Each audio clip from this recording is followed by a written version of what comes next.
The cold October wind whipped across the plains of Wyoming territory as Florence Jameson struggled with the heavy wooden bucket, her knuckles white from the strain, tears threatening to spill from her eyes not from the physical burden but from the weight of all she had lost.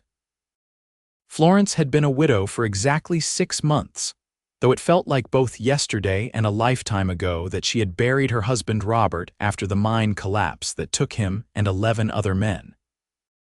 At 26, she found herself alone on their small homestead 3 miles outside of Silver Creek, a town that had boomed with the discovery of silver in '72, but was now showing the first signs of inevitable decline.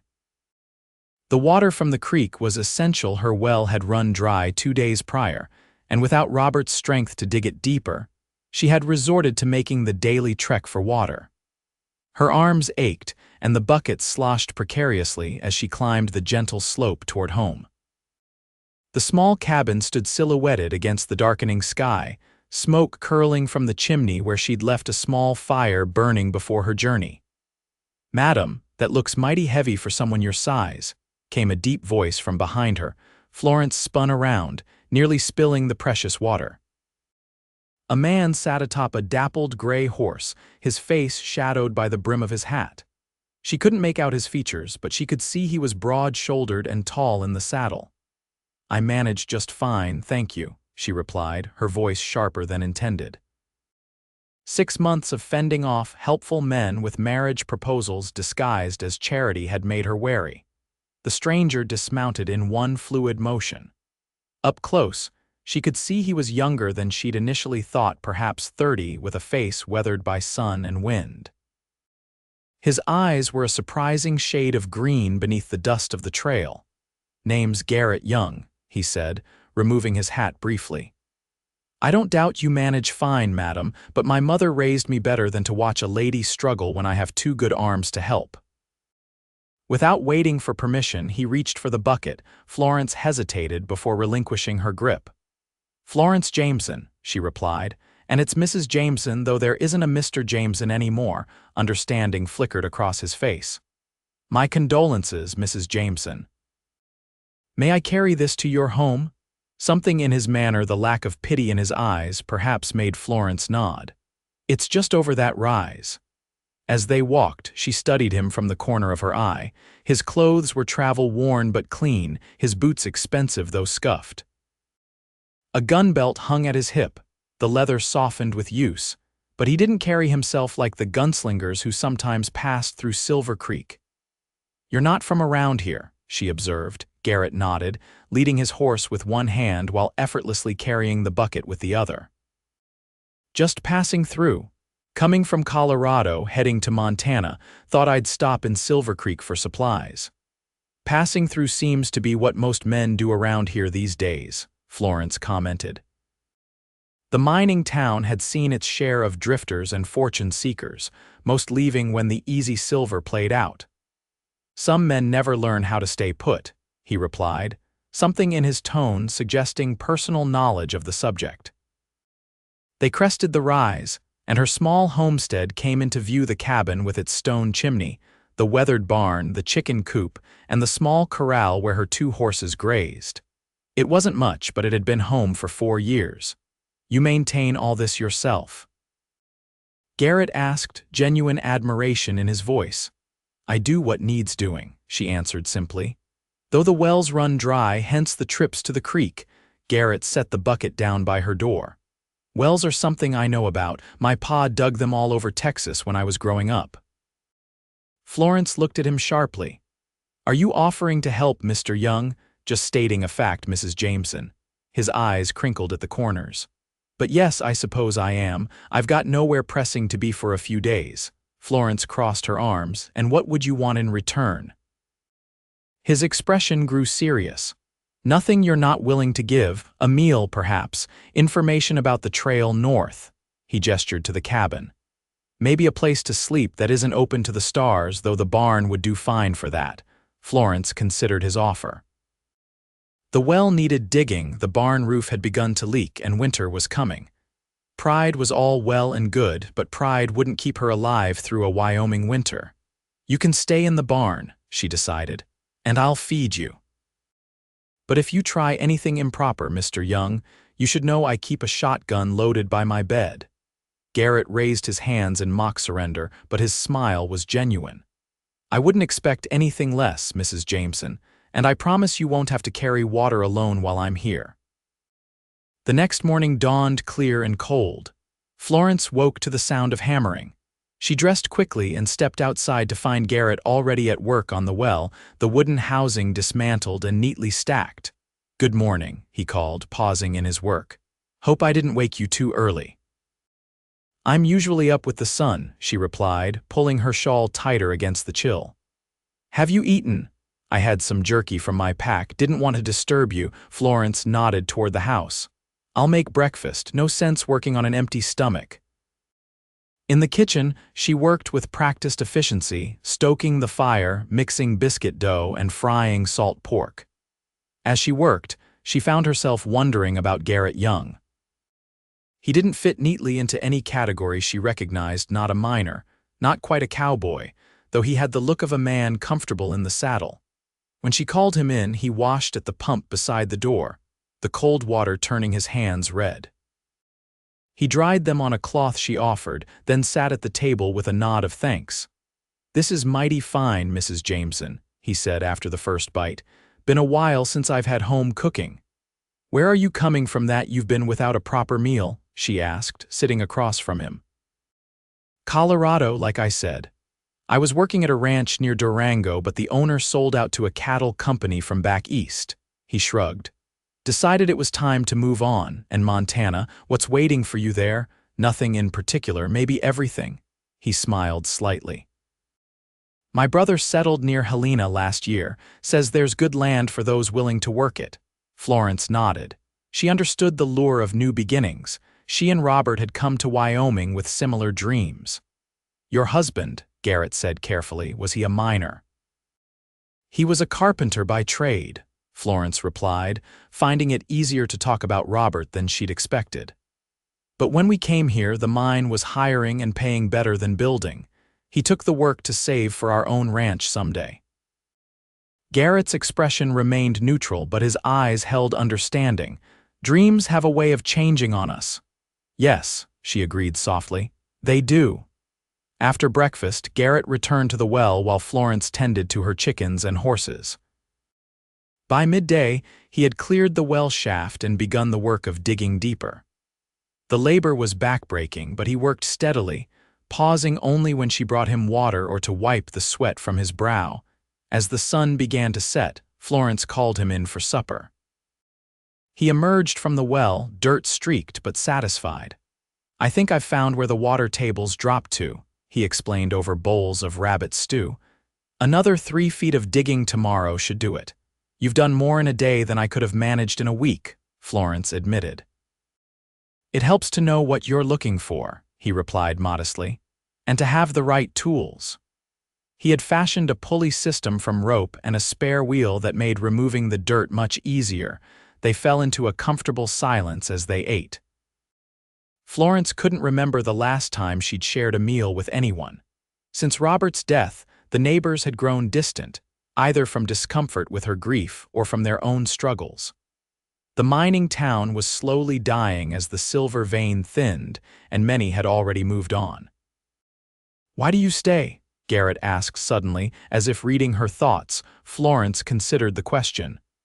"This land is mine, paid for, and it's good land not just for the silver underneath it, but for growing and raising animals. Robert and I planned to transition to ranching once we'd saved enough." She looked out the window at the darkened landscape. "I suppose I stay because leaving would mean admitting that dream died with him." Garrett nodded slowly. "There's something to be said for honoring dreams." "But you've spent your life moving on," she observed. A shadow crossed his face. "Moving on doesn't mean forgetting, Mrs. Jameson.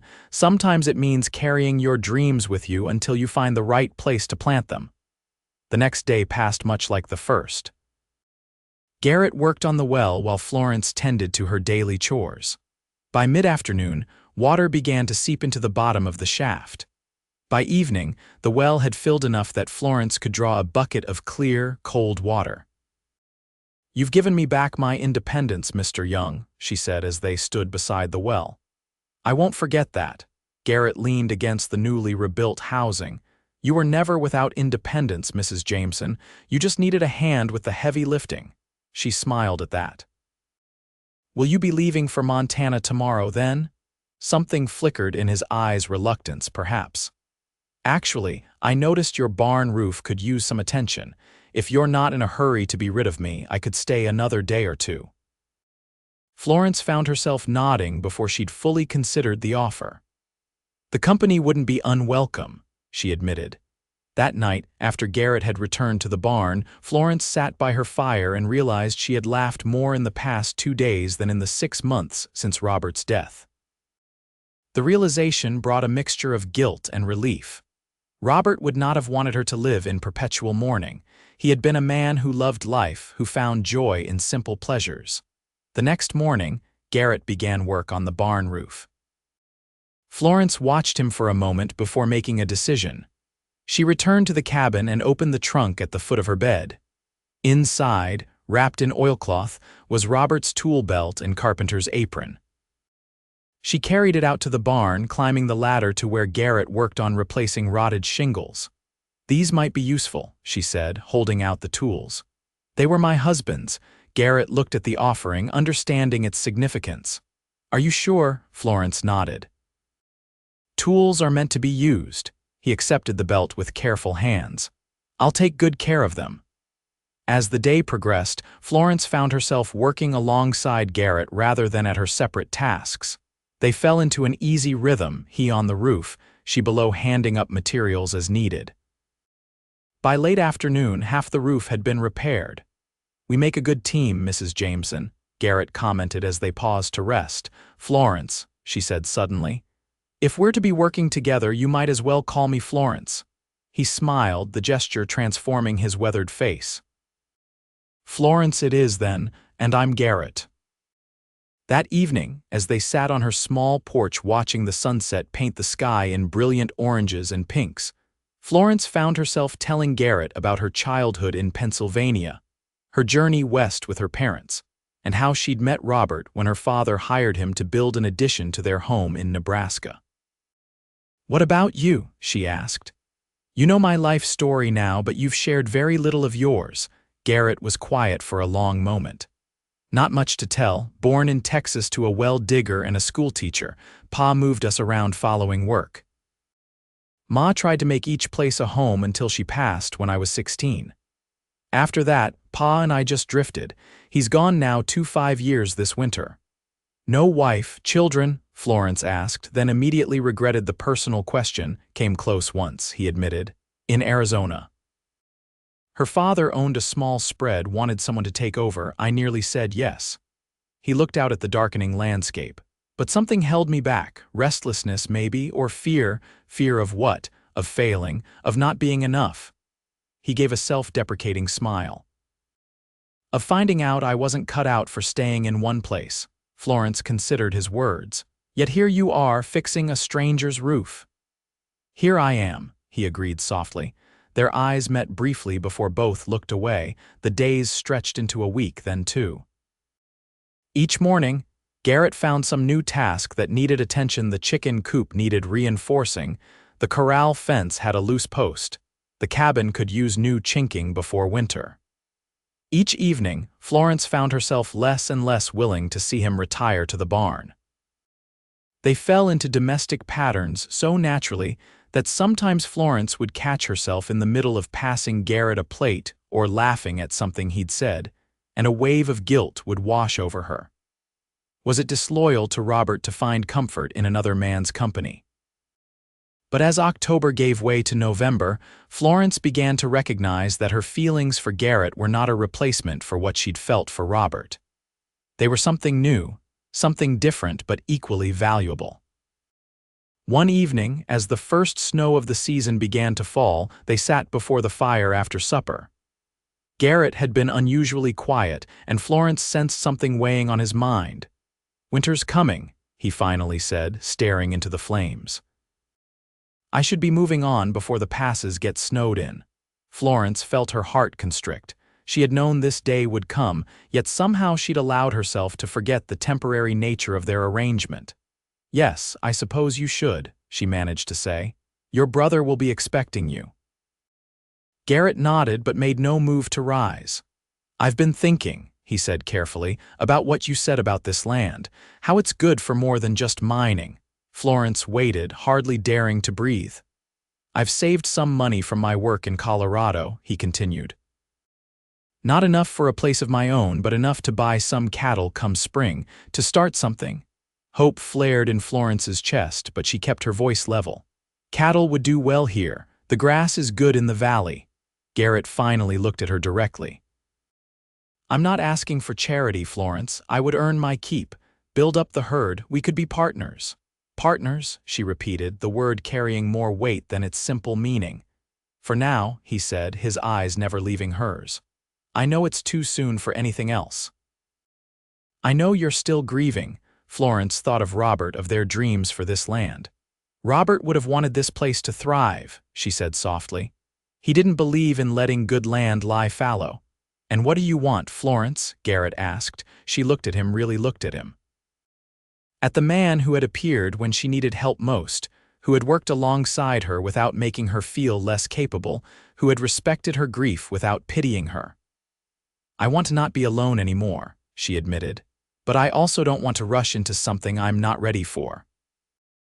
Garrett nodded, understanding in his eyes. "Then I'll stay through winter, as your partner in this land. Come spring, we can decide what happens next." He hesitated, then added, "And I promise you won't have to carry your burdens alone while I'm here." Florence felt tears well in her eyes, but they weren't tears of sadness. "I'd like that, Garrett. I'd like that very much." The winter of 1875 proved to be one of the harshest in Wyoming Territory's history. Snow piled high around the cabin, and temperatures dropped so low that the creek froze solid.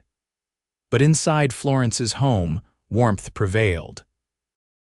Garrett moved from the barn into the small attached lean-to that had once served as Robert's workshop, giving them both privacy while keeping him from freezing in the uninsulated barn. They settled into a winter routine. Mornings were for tending to the animals and ensuring the paths to the barn, and well remained clear. Afternoons were for indoor projects, Garrett crafting furniture from the plans in Robert's journal, Florence sewing and preserving the last of their fall harvest. Evenings were for stories by the fire, for learning each other's histories, hopes, and fears. "Did you ever think you'd end up in Wyoming?" Florence asked one evening as snow pelted the windows. Garrett looked up from the chair he was mending. "Can't say that I did. My sights were set on Montana." "Do you regret stopping?" He set down his tools and considered her question. "I believe in fate, Florence, or providence if you prefer. Whatever you call it, I think I was meant to come this way, to find you struggling with that bucket." Florence felt her cheeks warm, and it wasn't from the fire. "I've never been one to believe in predestined paths. I've always thought we make our own way through choices." "And what choices are you considering now?" he asked, his voice gentle but direct. Florence met his gaze steadily. "I'm considering that perhaps my life didn't end when Robert's did. That maybe there's room for new beginnings." Garrett set aside the chair and moved to sit beside her on the small sofa. "I would very much like to be part of that new beginning, Florence, if you'll have me." She looked at this man who had walked into her life when she needed him most, who had helped without diminishing her, who had waited patiently for her heart to heal. "I think I would like that too," she whispered. Their first kiss was tentative, a gentle exploration. Florence found herself comparing it to her memories of Robert, not to judge, but to understand the differences. Where Robert had been passionate and sometimes impulsive, Garrett was deliberate, careful. Both approaches spoke of love, just expressed differently. As winter deepened, their relationship blossomed. Garrett moved from the lean-to into the cabin proper, though they maintained separate sleeping arrangements. It was a concession to propriety that both found increasingly difficult to honor. "We could ride into town," Garrett suggested one morning in January as they ate breakfast. "Find the circuit preacher." Florence paused, her coffee cup halfway to her lips. "Are you proposing, Mr. Young?" he smiled, the expression warming his green eyes. "I believe I am, Mrs. Jameson. Though I'd hoped to be more romantic about it." She set down her cup. "Romance is overrated. Honesty and partnership, that's what lasts." "Is that a yes?" Florence considered the man before her. He wasn't Robert, he would never be Robert, but he was Garrett, steady, thoughtful, capable. A man who had proven himself not with grand gestures but with daily devotion. "Yes," she said simply, "though we should wait until spring when the road's clear." The wedding took place in April 1876. The snow had melted and the first green shoots were emerging from the soil. Florence wore a dress of pale blue, not the black she'd worn for a year, nor white, which didn't seem fitting for a widow. Garrett wore the only suit he owned, purchased years ago for his father's funeral, but now serving a happier purpose. The ceremony was small, just the preacher, the storekeeper and his wife as witnesses, and a handful of neighbors who had gradually returned to friendliness as Florence emerged from her grief. The celebration afterward was modest but joyful, held in the yard of their home with food contributed by everyone in attendance.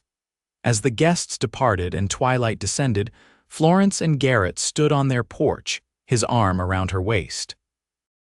"Mrs. Young," he said, testing the sound of her new name. "It has a nice ring to it," she replied, leaning into his embrace.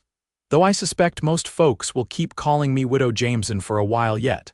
"Not if I have anything to say about it," he murmured, pressing a kiss to her temple. "From now on, you're Florence Young, cattle rancher and my partner in all things." "All things," she repeated, turning in his arms to face him. "I like the sound of that." That night, as husband and wife, they began the process of truly merging their lives. There was tenderness in their coupling, but also passion that surprised them both. Florence discovered that grief had not diminished her capacity for pleasure, and Garrett found that years of wandering had only heightened his appreciation for connection. Spring brought more than just their wedding. True to his word, Garrett used his savings to purchase 20 head of cattle, a modest start, but enough to begin building a herd. Florence's knowledge of the land proved invaluable as they determined where to graze the animals and how to manage the available water. By summer, they had established a routine that played to both their strengths. Garrett handled the cattle and the heavier work of maintaining the buildings and fences. Florence managed their small but growing vegetable garden, the chickens, and kept their accounts with meticulous care. "We might actually turn a profit this year," she announced one evening as she reviewed their ledger. "Not much, but enough to purchase more cattle in the spring." Garrett looked up from cleaning his rifle. "That's your doing. I'd have lost track of every penny without you keeping count." Florence smiled, pleased by his acknowledgement. "We make a good team, as you once said." "The best," he agreed, setting aside the gun and moving to stand behind her chair. His hands came to rest on her shoulders, thumbs working small circles against the tension there. "And speaking of teams, I've been thinking about expanding ours." Florence tilted her head to look up at him. "More cattle, eventually," he said, his expression serious but eyes twinkling.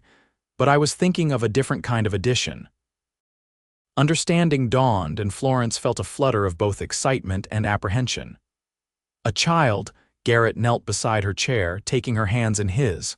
"Only if you want to, Florence. I know we've never really discussed it." She squeezed his hands. "I had given up on the idea," she admitted. "Robert and I tried, but—" She shook her head. "It never happened." "That doesn't mean it can't," he said gently. "But even if it doesn't, we have this." He gestured around them at the home they had built together. "We have each other." Florence leaned forward to kiss him. "Let's see what happens," she whispered against his lips. What happened was Jacob Young, born in May of 1877 after a difficult but ultimately successful labor. Florence held her son with a sense of wonder, scarcely able to believe that, after years of disappointment, she had finally become a mother. Garrett was transformed by fatherhood. The man who had never stayed in one place for more than a season became rooted to their land with the same tenacity as the cottonwood trees that lined the creek.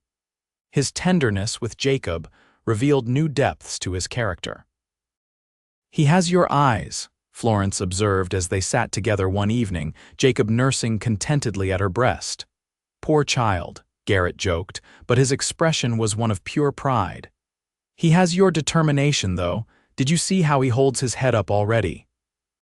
Florence smiled, recognizing the besotted look of a new father. "He's going to need that determination. Ranching isn't an easy life." "No," Garrett agreed, "but it's a good one." As Jacob grew from infant to toddler, the ranch prospered alongside him. The original 20 cattle had multiplied, and Garrett's careful breeding program was producing animals well-suited to the Wyoming climate. They had added a small flock of sheep at Florence's suggestion, diversifying their income. In the spring of 1879, when Jacob was nearly 2, Florence discovered she was expecting again. This pregnancy proved easier than the first, and in December, Emma Young arrived during a gentle snowfall. "A Christmas gift," Florence murmured as she cradled her daughter, Garrett at her side and Jacob peering curiously at his new sister. "The best kind," Garrett agreed, his voice thick with emotion. The family of 4 settled into a rhythm dictated by the seasons and the needs of the ranch. There were difficult droughts that threatened their water supply, harsh winters that claimed some of their livestock. The year Garrett broke his leg when a horse threw him and Florence had to manage everything while caring for 2 small children. But there were far more moments of joy: Jacob's first words and steps, Emma's infectious laugh, the satisfaction of watching their herd grow, and the respect they earned from their neighbors. The Widow Jameson label faded as Florence became known simply as Mrs. Young, partner to Garrett in the Young family ranch. One autumn evening in 1883, as the children played on the floor before the fire, Garrett sat beside Florence on the porch swing he had built years earlier. The setting sun painted the sky in brilliant colors, and a cool breeze carried the scent of approaching winter. "Do you ever regret it?" Florence asked, breaking their comfortable silence. "Regret what?" Garrett turned to look at her, the lines at the corners of his eyes more pronounced now but still crinkling with the same warmth. "Stopping here, taking the bucket from a stubborn widow. Missing Montana," Garrett chuckled, his arm tightening around her shoulders. "I think about that moment sometimes," he admitted. "How close I came to just tipping my hat and riding on, one small choice that changed everything." "For the better, I hope," Florence said, a hint of her old insecurity creeping into her voice. "Florence Young," he said, turning fully toward her.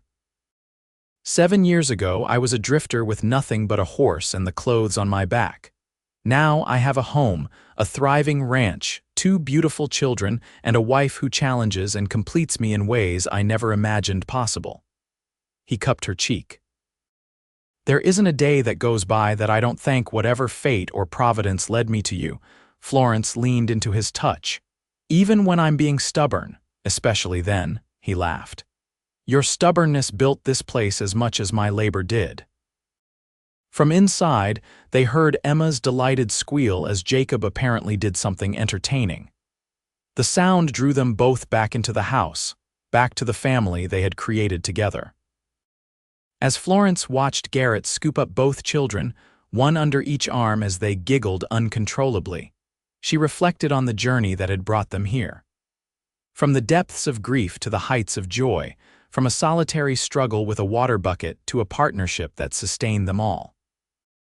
Garrett caught her watching and winked over the heads of their squealing children. "No regrets," he mouthed. "Not a single one," she replied, her heart full.